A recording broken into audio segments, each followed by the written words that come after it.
Oh gosh, this is gonna be such a cringy video. Oh, I feel it in my guts.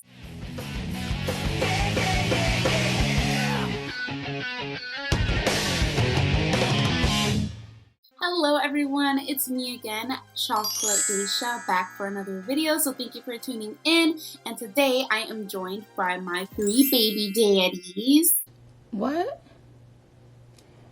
Child. Anyway, so we're gonna get into it. So I'm gonna put them down very gently, and we'll get into this video. I've mentioned before that I like Sonic, but about that, so I kind of I kind of like, some people may call me a weeb or a weeaboo, but I'm very far from that. I am more so an otaku, and that's what I wanted to talk about today. First things first, what are otaku? So to put it simply, otaku can be defined as hardcore fans of anything. Yes, I said anything. As long as you have a deep interest in something, you can be an otaku, which means that there are otaku for cats, there are otakus for golf, otakus for boats, baseball cards, and really anything you have a deep-rooted interest in. As long as the passion is there, you can be considered an otaku, and that makes me technically an otaku for some. And I'm not embarrassed. I'm an otaku and I'm proud, okay? Can't hold on much longer, I will never let go. However, for the purpose of this video and talking about what otaku are in Japan, we're going to concentrate this on anime and manga otaku. Mind you, in Japan, many people watch anime and read manga, but they are not considered otaku. Otaku is another level in itself. It's like America and McDonald's. Most people, almost everyone, eats McDonald's every now and then, maybe some more than others, but there are a small few that eat it every single day. There are otaku who are very, very passionate, more than, a casual watcher or a casual reader of anime and manga. These people are hardcore, like heavy indulgers, and that's who we're concentrating on today. These otaku are more than just fans.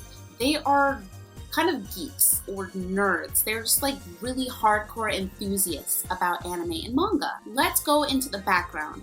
What are the origins of otaku and where did it start? Otaku is a term that was coined in the 1980s.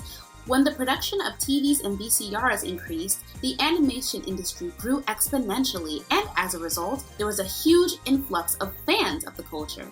This term is accredited to be coined by Mr. Akiko Nakamori. He was a journalist who used this word to describe the convention goers in the 1983 Manga Buriko magazine.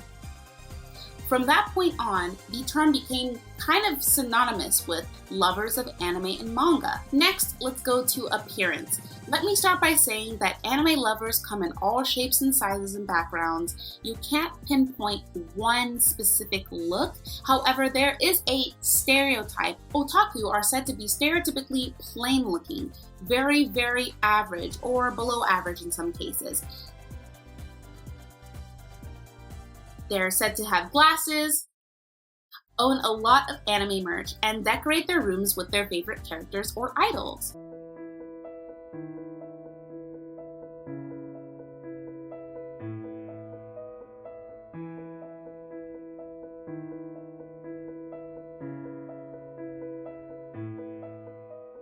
Coincidentally, the term otaku is also used for people who have a poor taste in clothing or a bad fashion sense, even if that individual does not have an interest in anime or manga. But like I said, this stereotype has been changing in recent years as more and more people from more diverse backgrounds are growing interested in anime and manga. Next, let's go to otaku versus society. So society has mixed feelings about what otaku are and what they represent. On the negative end of the spectrum, some people can see otaku as being really, really gloomy and dark, and socially awkward, reclusive, and even perverted. だから次の彼氏にはオタクってことを墓場まで持っていく覚悟、死んでも隠し通す所存。オタクに理解ある男を探すってのはダメなの？ダメに決まってんだろ。理解あるってことはそいつもオタクじゃん。オタクはキモいから絶対嫌。出た自分棚上げ不女子。 But on the positive end of the spectrum, people view otaku as being passionate and hardworking because it takes a lot of money to afford the merchandise. And they're also seen as people who are proud and who have the courage to stand up for themselves and claim that they like something. The interpretation of an otaku is both positive and negative. In the past, it leaned more towards negative, but in the future, the outlook is more positive, which we'll get into later. Next, let's talk about pop culture. So otaku have been a huge part of pop culture, and like many fandoms, people like to poke fun at themselves and tease themselves through showing themselves in these anime and manga.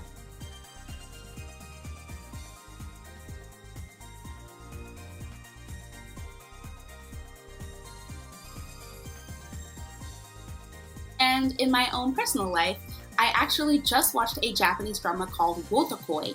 Wotakoi is translated to Love is Hard for an Otaku, and it basically follows a girl and a guy who both work in a office, and they're both kind of secretly otaku, and they both kind of like each other, but they're also kind of teasing each other for their otaku tendencies. It's really cute. It was inspired by a manga originally, but the drama is really good. It's really entertaining, and the singing is awesome. So you guys, if you're interested, then please check it out. You can know a little bit more. It touches on many different parts of the otaku culture. あのさ、来週声優の梶裕貴さんのイベントあるんだけど、一緒に行かない？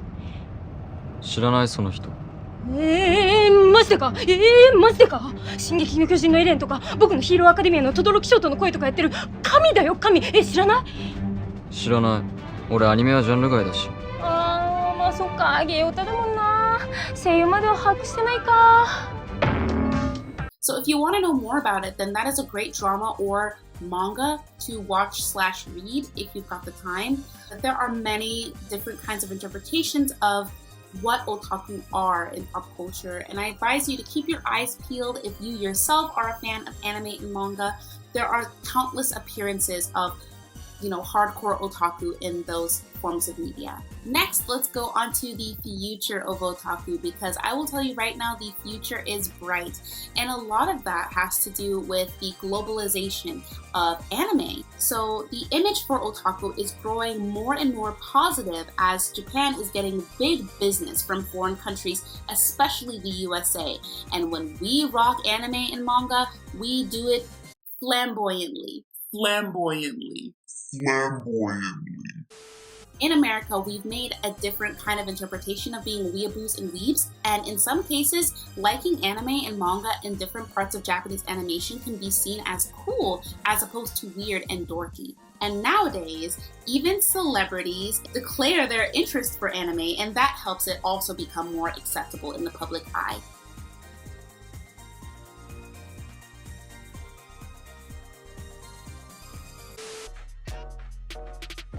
I just saw on Twitter, like it was like this. Some dudes were like in an uproar because I like anime, and I'm like, just because I got a butt, like just because I got a fat, don't mean I can't watch anime.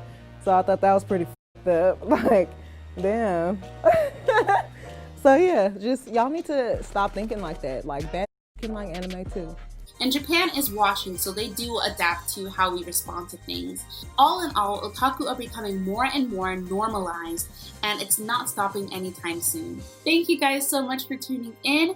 If you like this video, like it, and if you want to see more, then hit subscribe. And this is so weird. I can't do it, you guys. It's so freaking weird. It's so weird, but I love you so much.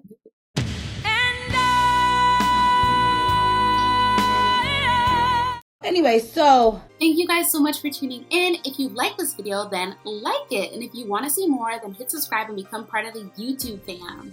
But thank you so much, and I will see you in the next one. Bye.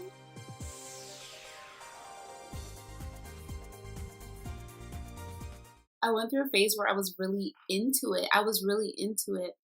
And I bought like comics and stuff. I have like all of my comics next to me right now. I'm just like, oh my gosh, you freaking nerd. I'm just like, okay, well, you know what? There's a phenomenon in Japan like this, so I'm gonna share that.